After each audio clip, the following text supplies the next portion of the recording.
With the midterms behind us, it's time to look ahead to 2020, because God forbid we should pause a moment to attend to the state of our own souls before we distract ourselves with meaningless political speculation that has no bearing on reality.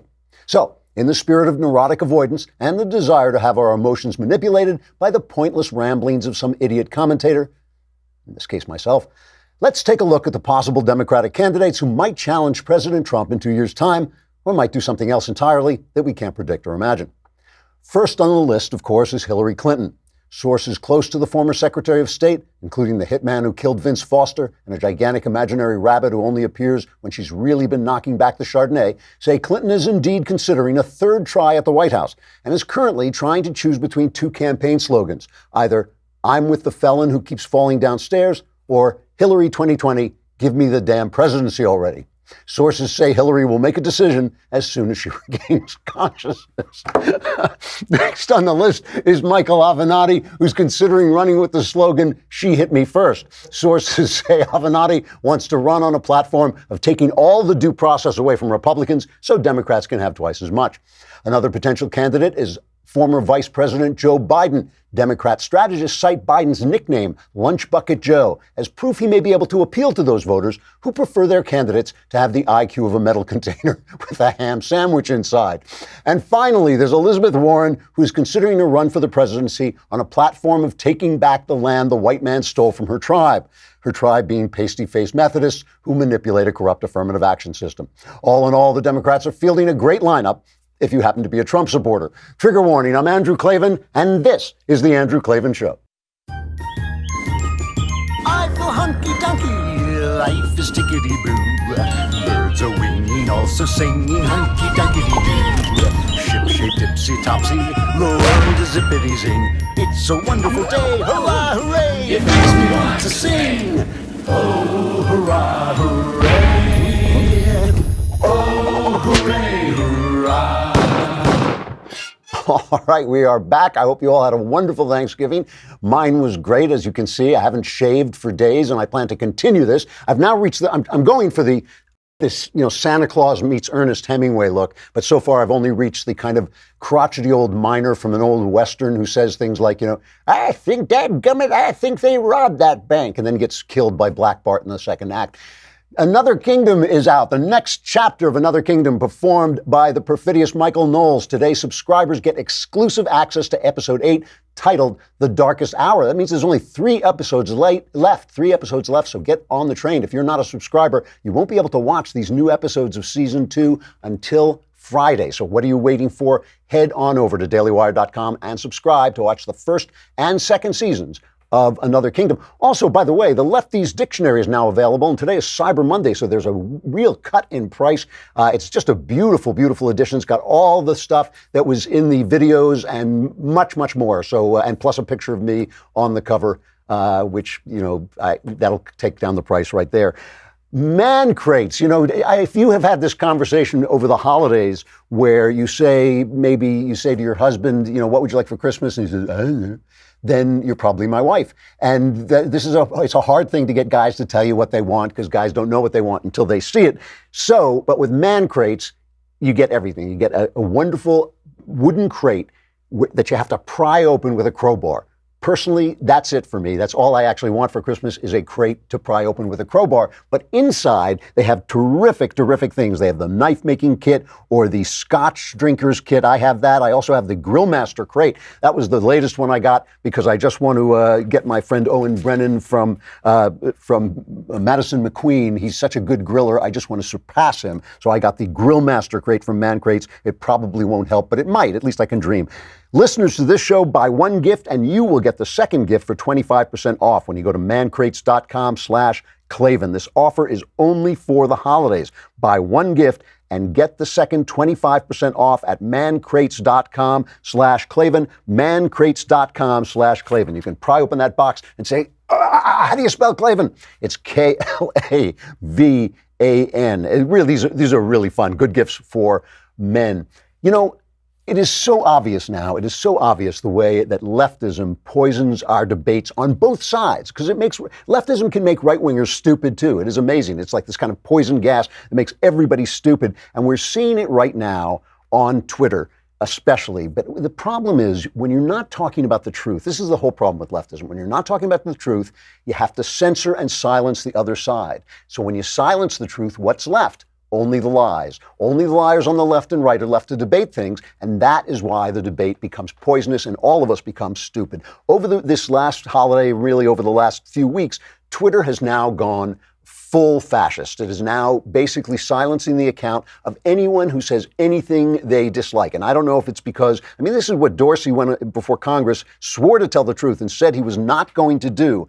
And they are regulated by a regulation that says they are free of the responsibility of publishers to tell the truth because they are providing a forum for all opinions. But now they have defined anything they disagree with as hatred. So here are the things that you can't say now on Twitter.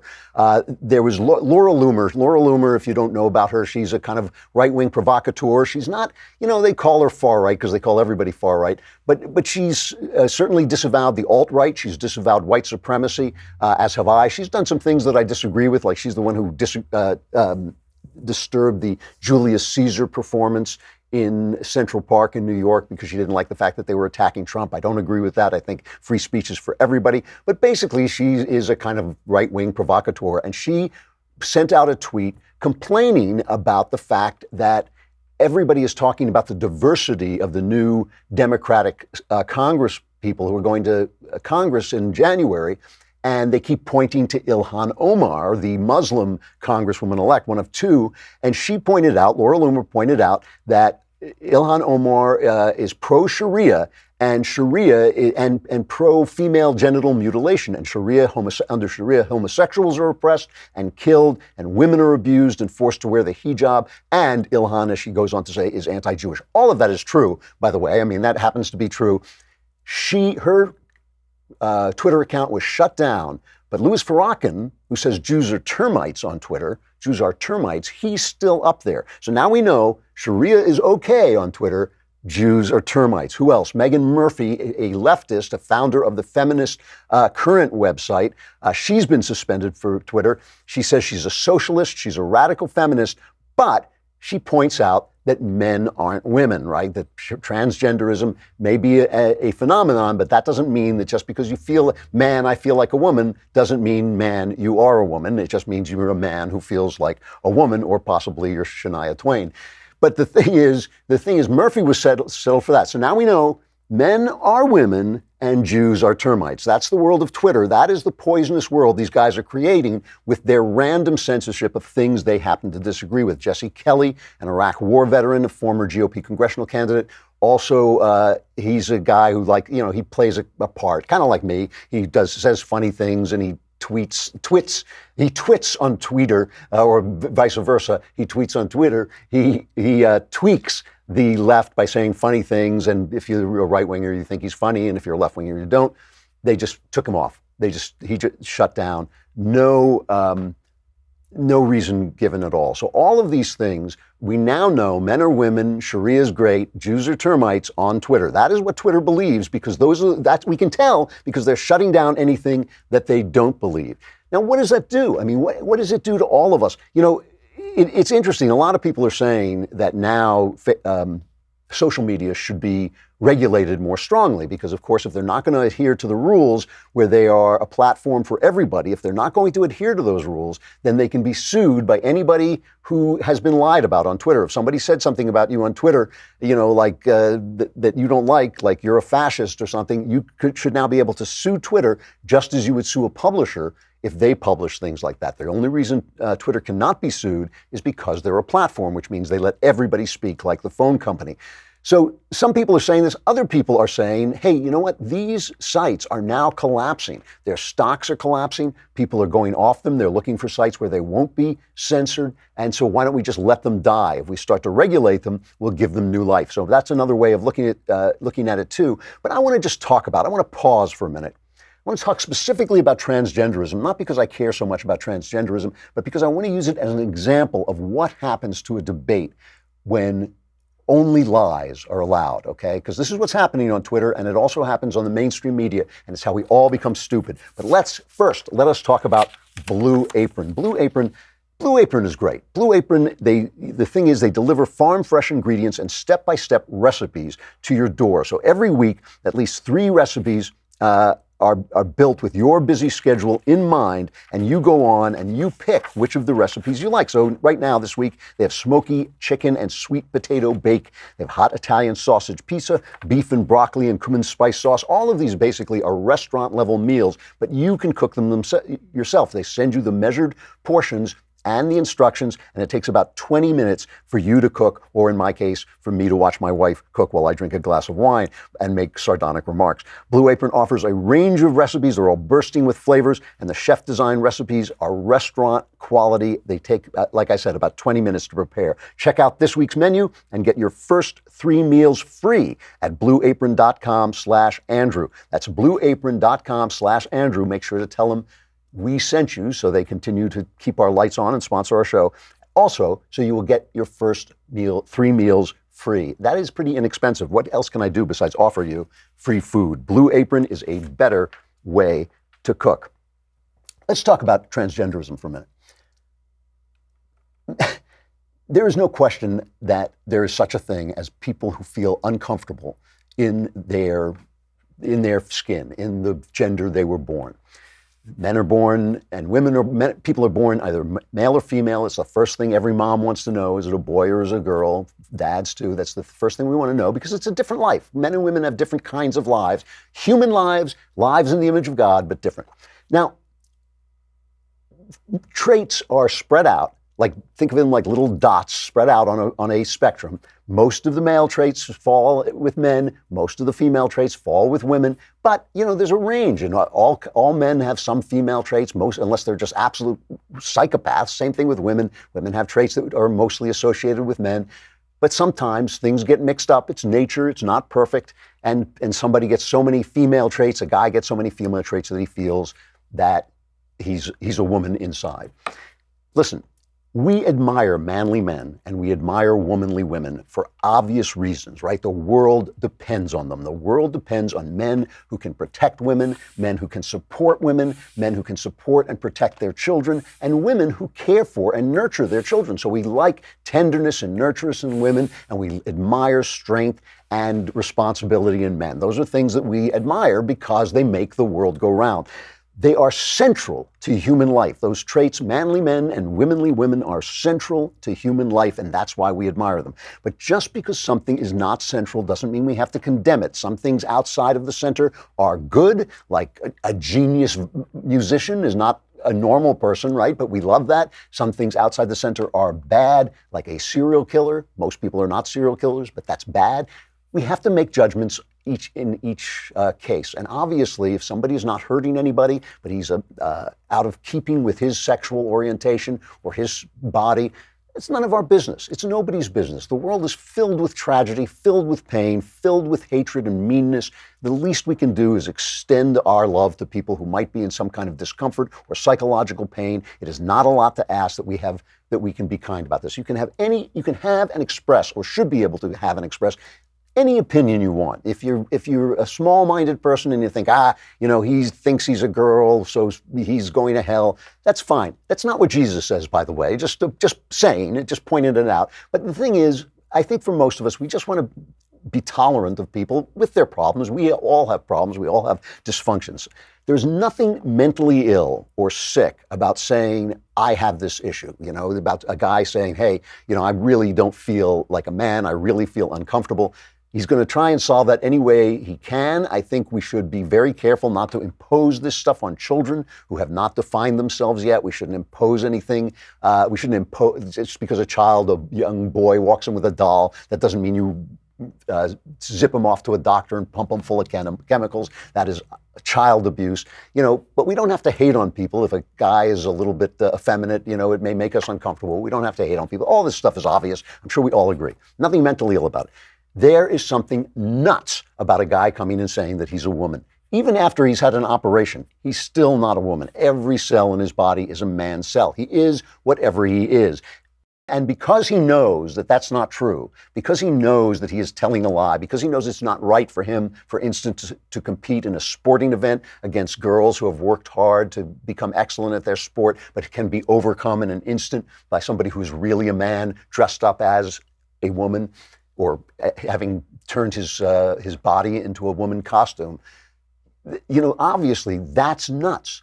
So when you have people on TV who say what's nuts, you have to define anybody who disagrees with them as hateful. You have to silence those people because the truth wipes lies away. That's why. That is why. We can't, if we sit around and say the emperor is wearing clothes when he's stark naked, it only takes one person to say, guess what? The emperor is naked, and by the way, he's a guy. He's not a girl, even though he thinks he's the empress. It doesn't matter, right? So you have to silence those. So what do you got? You got lies on both sides. You have only the people who are saying, you only can allow the people who are saying, I'm a woman because I feel like a woman. And then on the right, you can only allow the people who are angry enough and mean enough to say, you're lying. You're a liar, right? Because the person who says what I just said is going to be silenced. That's the person who goes on Twitter and says, look, I feel for you, but a man is not a woman.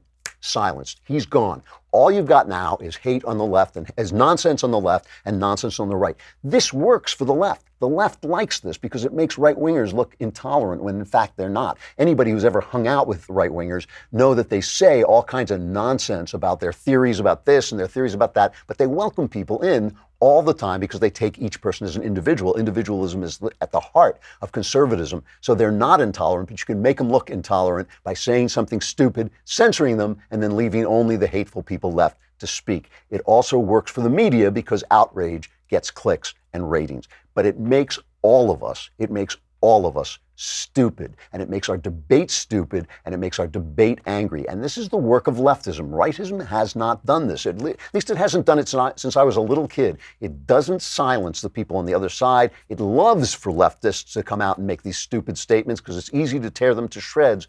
But I think it's bad for all of us. I think it makes all of us a little sick, a little stupid, a little more angry, a little bit more intolerant. There's a thing called transgenderism. It affects almost no one. The numbers are so tiny. In a country this big, it's going to work up to over 1 million people, and you go, wow, 1 million people, that's a lot of people. But why are we even talking about it? We're talking about it because Obama used it to distract from the failure of his presidency, the failure of his actual policies. He brought it up, just like he brought up cops killing people. It was all to distract from the absolute failure of the Obama policies. That's what it was for. And so now we're stuck in this debate because the left is always protecting the Democrats. And this works on everything. Let's take a look at the border, what was happening on the border. Over the weekend, there was an incident at the border. I'll read you from the paper. A group of about 100 people trying to illegally cross the border Sunday, this is November 25th, threw rocks and bottles at U.S. Border Patrol agents who responded by using pepper spray and other means to force the crowd back into Mexico. Oh, wait, I'm sorry. I take it back. That's not from this year. That's from the Obama administration. I believe that's 2013, November 25th. And so let's pause for a moment and hear the mainstream media and their outrage against Obama. Right, nothing, not a thing. But now it has happened again. This caravan that look at me, I'm Jim Acosta, told us was not an invasion and it was far away, suddenly is at the border in Tijuana, is not far away, and they charged over. And U.S. Border Patrol agents used tear gas to disperse hundreds, these guys are from Honduras originally, hundreds of Central American migrants at the Mexican city of Tijuana who made a rush for the border fence as tensions build over the diminishing prospects for asylum seekers trying to enter the country. I'm reading from the Wall Street Journal, which remember is very pro-illegal immigration. They don't care about the rule of law. They just want those cheap workers for their businesses and their lawns and stuff. That's why the Wall Street Journal, with their kind of business-centered agenda, is so in favor of illegal immigration. It's just wrong. It is just wrong because the rule of law is important. You want to make good laws that let us control the border. So they put in a picture, which I think will probably win the Pulitzer Prize. Can you put up this picture? Yes. It's a woman carrying her children away from the tear gas. You see the tear gas. You see this poor woman with her poor children running away from the tear gas. It would take a heart of stone not to break. It is terrible. I'm telling you that if this picture doesn't win the Pulitzer Prize, I'll be shocked. If you look in the background, All the rest of the guys are there. They're all men. They're all men. So the whole thing is an illusion. And this photographer is falling for the illusion because he's an artist. That's why. And he likes the emotions that are called up by this picture. So let's go to Rodney Scott. Rodney Scott is the chief patrol agent, the Border Patrol in San Diego. And he's on CNN and he's describing what it was really like for his guys as this invasion took place. I kind of challenged that this was a peaceful protest or that the majority of these people were claiming asylum. We ended up making about 42 arrests. Only 8 of those were females, and there were only a few children involved. The vast majority of the people we're dealing with are adult males. Similar to what we saw the first wave of the caravan that came up about a week or so ago, the group immediately started throwing rocks and debris at our agents, taunting the agents. So once our agents were assaulted and the numbers started growing, we had 2 or 3 agents at a time initially facing hundreds of people at a time. They deployed tear gas to protect themselves and to protect the border. So Ana Navarro, who is always, I think she always says she's a Republican. She's obviously a leftist. She's on CNN, and they ask her about what this guy just said. I mean, this is a law enforcement officer who's telling he was attacked with rocks. They were mostly men. The families were put out there for the purposes of creating images, and they ask Ana Navarro what she thinks of his response. We find that to be a compelling answer from Chief Scott about the use of tear gas, which was essentially, look, our job is to protect the border. By the time they're here or through the fence, what are we supposed to do? And his claim was that most of the people storming the fence were men, not the women and children that we've seen in the pictures. Look, there are no easy answers here. And it's a very difficult situation, a very complicated situation. I don't find that a compelling answer. We have seen the images of the children and the women. And there has got to be a pragmatic and compassionate answer here that does not involve tear gassing children. That is not who America is. That is not what we do. The eyes of the world are watching us. And if we are going to be the beacon of human rights for the world, we can't have these images coming out from our country.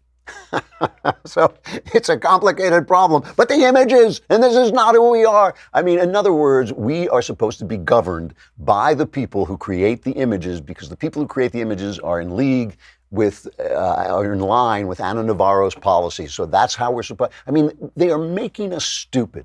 They're making us stupid because it puts you in this position where you just want to say, like, oh, shut up. This is ridiculous. And it makes you more prone to fall for the narrative that all these people are bad people. I don't think all these people are bad people. I think that illegal immigration and mass shiftings of people are a big, big deal. When you look back, just a quick history lesson, when you look back at the fall of the Roman Republic, I'm not talking about the fall of the Roman Empire. That was much, much later. I'm talking about the fall of the Roman Republic.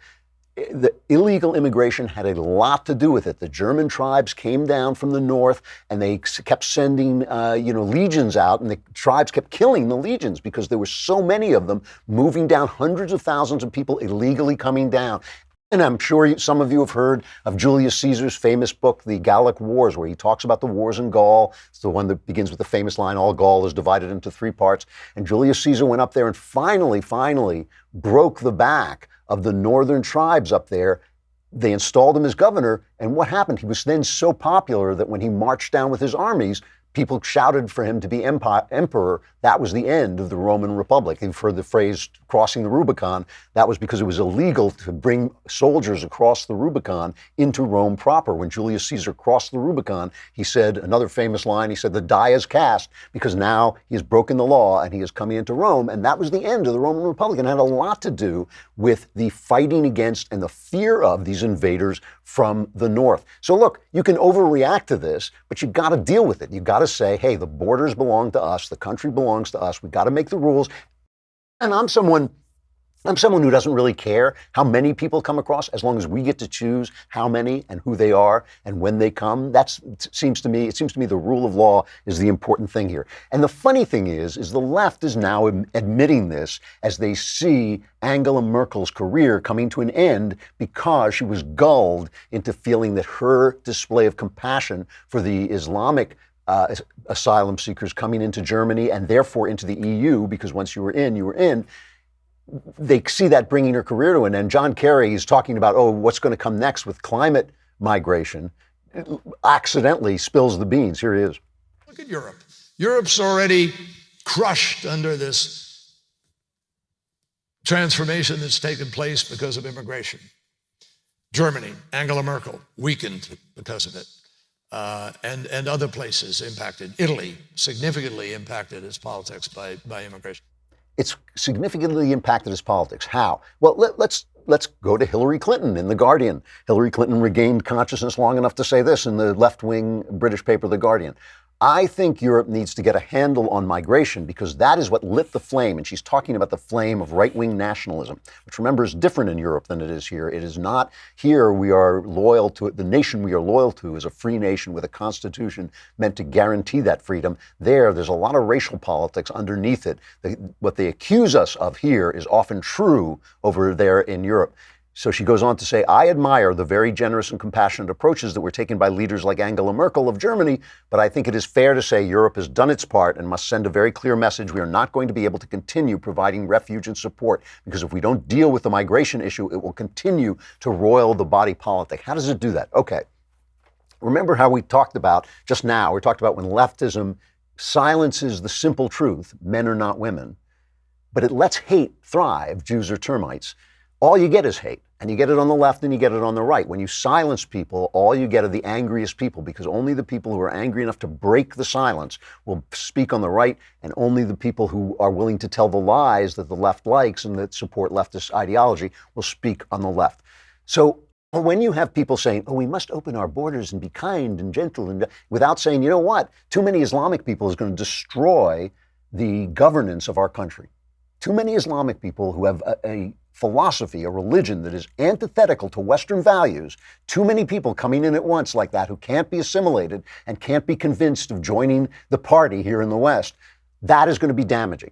So you're not allowed to say that. That's silenced. So who then says it? Who then says it? The far right in Europe, who are actual white supremacists and actual racists, many of them, who then stand up and say that. And so now I'm an honest guy. I don't have any animus toward Muslim people, but I think there's a problem with so many coming in. Where do I stand? I stand with the guys on the right. I stand with the white supremacists who at least are speaking up. And that's why Hillary is now worried, because when good people can only stand with bad people, right, then the bad people get stronger. When there's a problem, but only the bad people will say it, and only the bad people are brave enough to say it, and only the bad people are not being silenced on Twitter and elsewhere, then the bad people become legitimate. They become legitimized by the fact that they are speaking the truth. Truth is a tremendously, tremendously powerful thing. It can snap lies in half in an absolute second. And if the only people speaking it the truth are speaking it without love, if they're speaking it without Christianity, without Christian tolerance, Judeo-Christian tolerance, then those people are going to have the power of the truth in their hands. Silence the truth, and the people who have the power of truth are not going to be the people you think. They're going to be some very, very bad people. There should be a lesson to Twitter. Jack Dorsey should wake up. He is doing exactly the wrong thing. What he's doing is fascist and Orwellian, and it is absolutely damaging to the body politic. I know he thinks he's doing a good thing, but he's actually doing something really, really evil and really, really destructive. We have, talking about evil and destructive, we have Michael Knowles coming up in just a minute. Let me remind you that the new Another Kingdom is now available for subscribers. The Darkest Hour, which is number 8, so there's only 8, 9, and 10 are left, so you want to see it. And it's just, if you're a subscriber, it is just so beautiful. The stuff that they've done visually, it is just great. And speaking of beauty as well, Michael Knowles is in it. And also the Lefties Dictionary, which is on Amazon at a cut rate price for Cyber Monday. I don't know how long that discount will last, but right now you can get it. It is a beautiful, beautiful volume made by Cynthia Angulo and Rob Sterling, here our producer. They did a great job putting it together. It's got all the words, so you will understand what the people who don't know what they're talking about are talking about. All right, we got Michael Knowles coming up. Come over to dailywire.com and subscribe. It's $10 a month. For $100, you get the whole year, the Leftist Tears Tumbler. You can be in the mailbag, have all your questions answered. You get Knowles, you get Shapiro. What else could you possibly want? Come over to dailywire.com.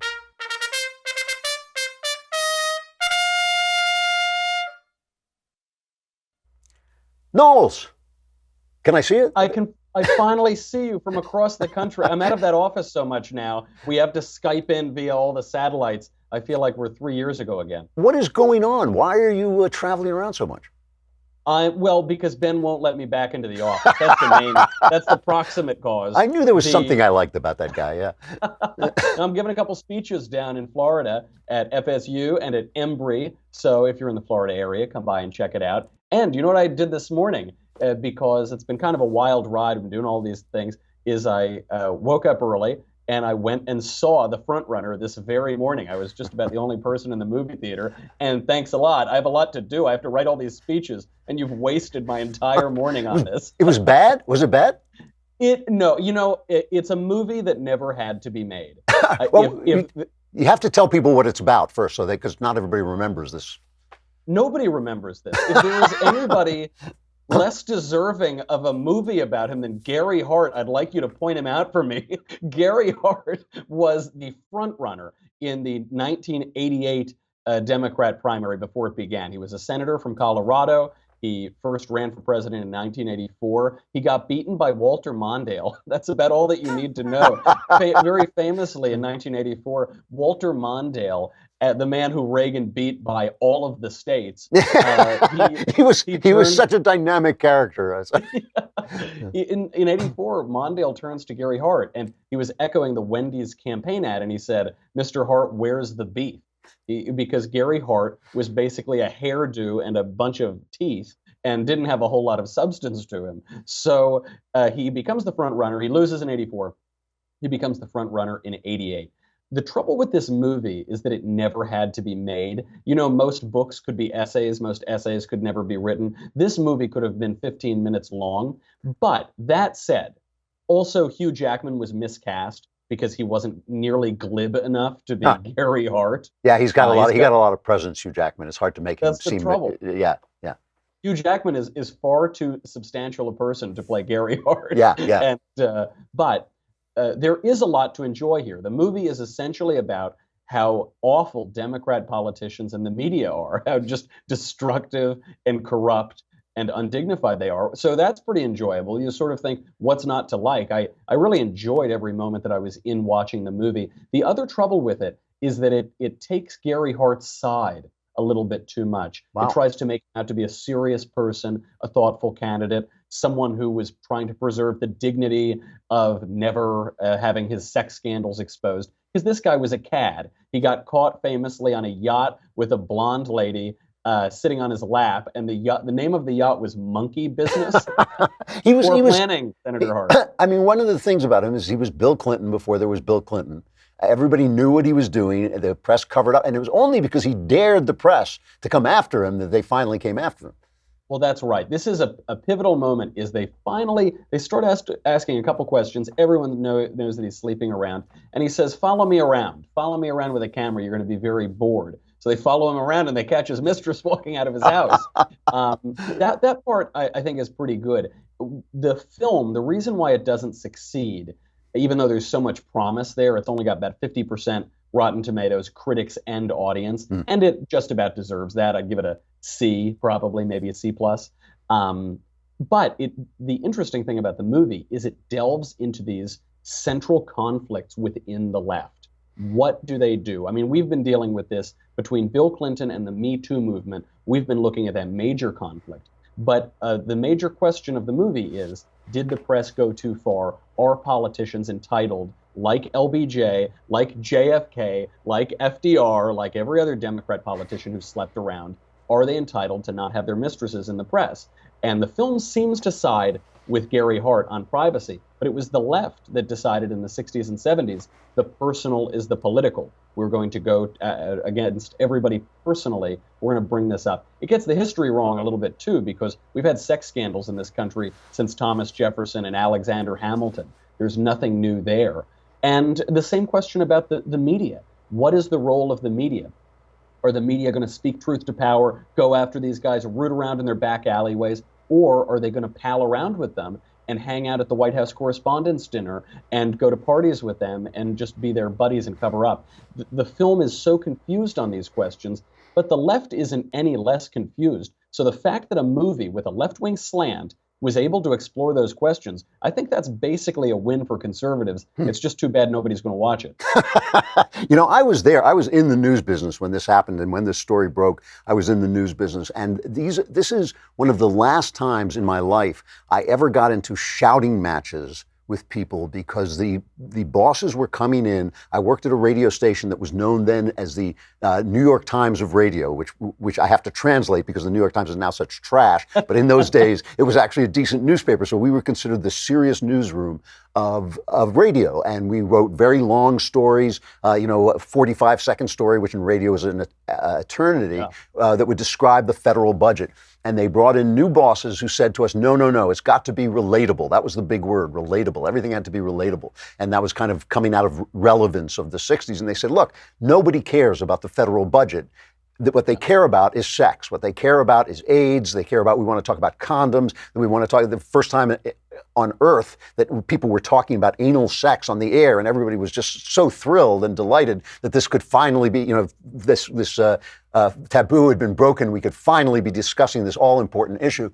And in the middle of this, Gary Hart dares them to find his mistress, who was hiding in plain sight. And the funny thing about this was the argument, they called it at the time the character issue. I don't know if they still use that phrase, but it was character. And I would scream at people. I haven't done this since this. This is how long it's been since I actually lost my temper, where I would scream at people and say, look, our job is to tell people about the federal budget so they know who to vote for. Right. That's our job. That's our actual job. But no. Now it was going to be a money-making operation. Of course, I was just a pebble washed away on the tide of this cultural movement. But the thing is, Gary Hart really stood for something. He stood for that moment when the press decided, oh, we can sell sex if we call it the character issue. We can sell sex as an aspect of a person's character, that if you cheat on your wife, you have a bad character.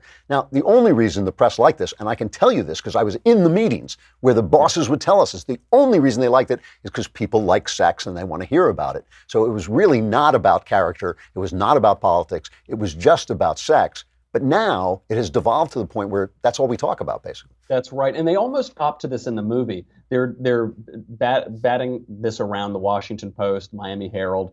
A reporter needs a story. He needs to get something to keep his job, basically. And they say, well, if he's cheating on his wife, that really matters. And they say, well, if he's cheating on his wife and that really matters, we're going to have to throw out half of the Senate and more of the Congress. And which is, one thing I like about the movie, too, is that two things can be true at once. These Democrat politicians can be cad, dirty, rotten, empty-suited nobodies, and the media can be hacks. It's not an either or. It can be both of those. And it does explore that moment because as far as I can tell, the left does not have an answer about this. And whenever they're complaining about the degradation of the media, the degradation of our politics, maybe we can agree, but don't forget, they started it. That's right. And it does, it puts them in a bind, which if they dealt with it honestly, it would mean reforming their business. But they're not going to do that. If they said, well, wait, if we do this, we have to do it to everybody. But now, the Brett Kavanaugh thing was actually in some way Gary Hart's bastard child. If you can just once you can just accuse somebody of something that happened allegedly 35 years ago without any proof, then you've gone way, way beyond the character issue into just pure human destruction. And at least with Gary Hart, they followed him and got pictures of his mistress on his lap. They never did anything like that. If you're a conservative, they don't do anything like that. They just accuse you and you're done. That's exactly right. Yeah.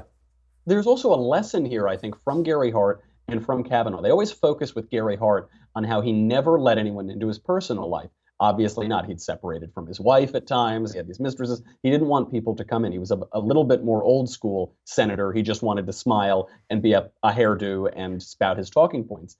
But when you see someone like Kavanaugh or Gary Hart, someone the public doesn't really know very well, then the media can spin the narrative, and maybe it's a true narrative, maybe it's a completely fabricated narrative, but it's in their hands. Whereas someone like Donald Trump, who says, I love cheating on my wife, I love sleeping with my friends' wives, it's one of the joys of life, it might be ugly, but it put him in control of that narrative. And in many ways, it's a product of this moment in the 1980s. It is funny, too, how Trump, in some ways, though Trump himself can be childish, he's really treating us like adults by telling us everything. You know, he says the quiet part out loud, and we just have to either take it or not take it. Hey, another kingdom we should mention out today, the 8th. You know, this is coming to an end. Ends before Christmas, I guess. That's right. I got a lot of hate mail because of the break. You know, we always take a break when it comes to, you know, to do a little interview. Yeah. But we've got another episode out today. It's doing shockingly well. I know, yeah, it's great. I can't believe it. It's doing a lot better than this movie that I just saw, The Front Runner. I think we've got way more views than Hugh Jackman got, so that's a big win. It's a better story. It's been a lot of fun. I go to these speeches, and then people come up to me. They say, Michael, I love you. I love the show. I say, oh, thank you so much. Did you see last Thursday's episode? They say, no, not your show, stupid. Another Kingdom. So yes, in. You're much better. You're much better as Austin Riley than as yourself. Yeah. So, Austin Lively. I'm sorry, I got my own character's name wrong. Do you have a show today? I do have a show today. What are you talking about? We are going to be talking about the two Americas that Brian Stelter is so upset about. Oh, nobody's talking about global warming just because illegal aliens are killing Americans. Can you imagine? Two Americas. All right. Well, travel safe, buddy. It's good to see you, and I'll see you when you get back. See ya. All right. Our crappy culture.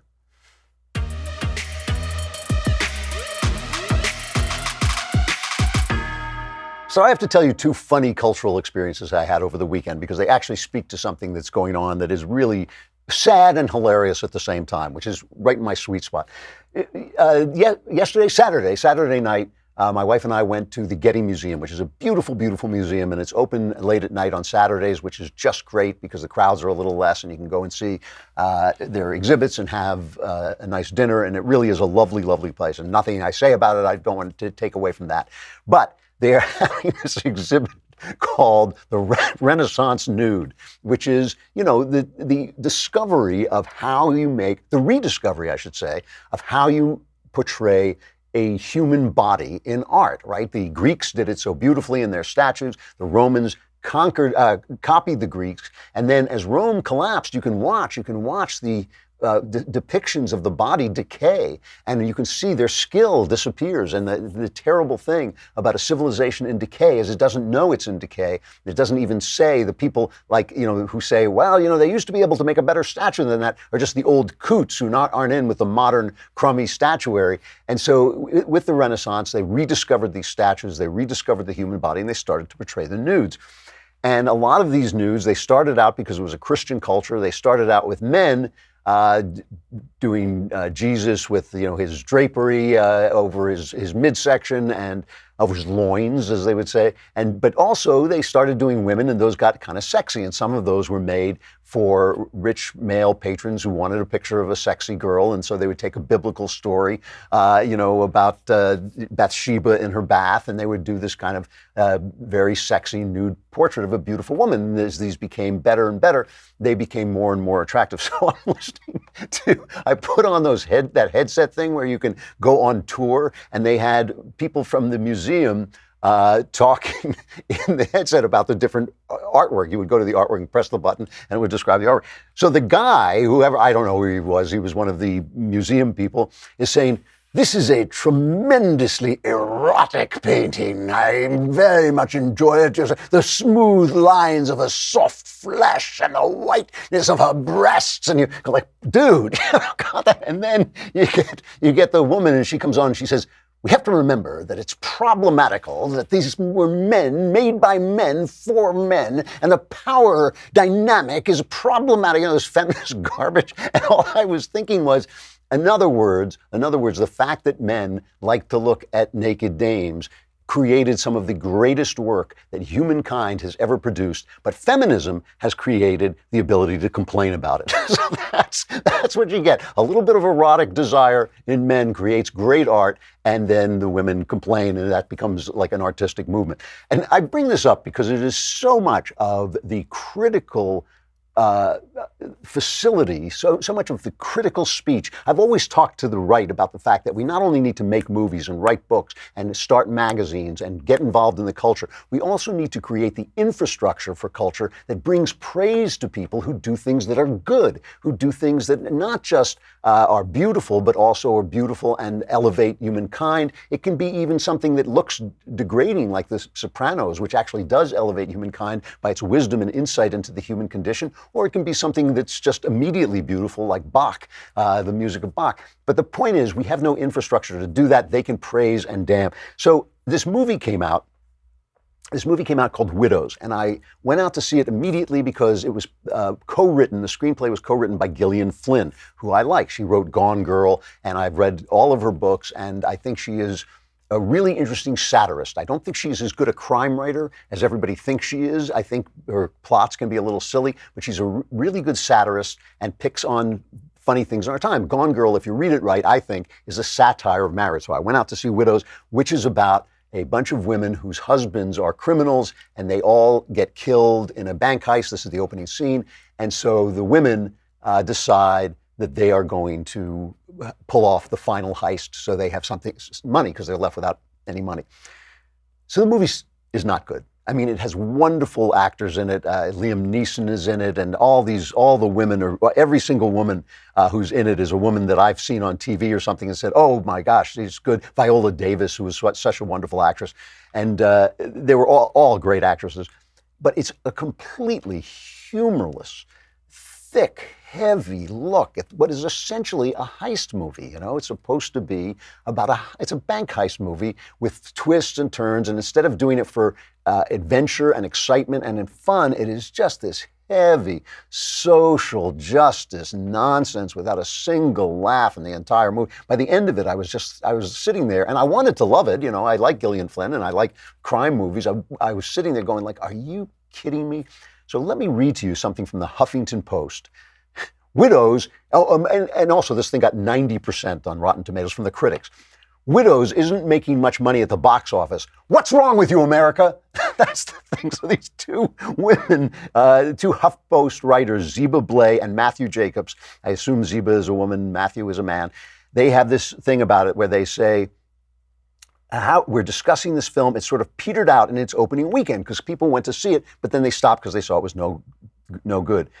So he says, what the hell? And Zeba Blay says, what the hell? I'm so confused because this film has generally received amazing reviews and it stars Viola Davis and Liam Neeson. What more could you want? Part of me feels that what went wrong was, besides the fact that the Fantastic Beasts sequel hit theaters, that maybe people don't know what to do with a female-led, black woman-led genre film. Huh? What do you think? Oh, yes, says Matthew. Somehow people would rather see a bad Freddie Mercury biopic and a Mark Wahlberg comedy over a star-studded heist thriller that deserves a Best Picture nomination. If there's one thing Widows teaches us, that you can't trust it. I mean, this is the problem with an artistic and cultural infrastructure run by the left. It is all this complaining about the fact that the audience doesn't like a film because the film is not any good. The film is a failure. It's too bad. A lot of talent. Steve McQueen's a talented director. Viola Davis is a wonderful, wonderful actress. Liam Neeson is terrific. And all the women in it, I don't have the cast list in front of me, but all the women in it are just great. It's a bad movie. It's a lot of dynamite that doesn't explode. And so, but because the left owns the infrastructure, it's all our fault. It's America's fault. And because feminists are at the Getty Museum, they're making us feel guilty about the fact that men's erotic desires were repressed into making some of the greatest art of all time. It is an amazing thing. It is just another reminder. It is another reminder that we on the right need to pay attention and need to celebrate something besides G-rated Christian pablum in order to support the arts that tell the real story, that tell the story of life as it's really lived. We should really do it because it's so boring listening to these people. We would get much better art because of it. All right, that's it for me. I got to say goodbye, but I will be back tomorrow. Welcome back from the Klavanless Thanksgiving. I'm Andrew Klavan. This is The Andrew Klavan Show.